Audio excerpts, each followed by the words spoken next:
Hello everyone, welcome to a brand new week. This week we're going to be talking about different house types we have.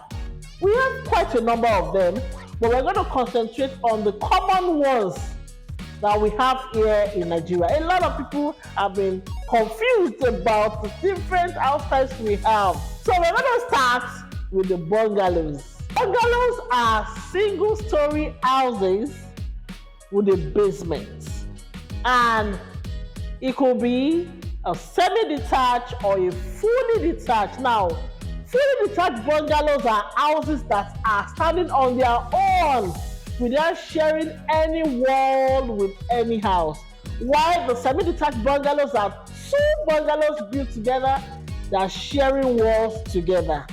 And I cannot talk about bungalows without telling you the benefits of buying a bungalow. Bungalows are good for kid-friendly living. It also gives you the opportunity to own the piece of the land forever.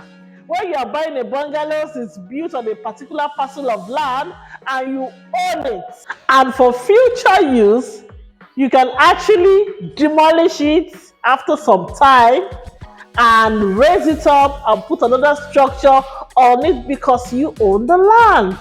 Talking about bungalows, we already built big series of bungalows in big bungalow phase 1, 2, 3, and 4. People are even living there already. And we are building another beautiful bungalow in peak luxury court in Tagotedo and also in Arepo. So, till I come your way again, I remain your property matchmaker, Bukola Oloruntoba. Thank you.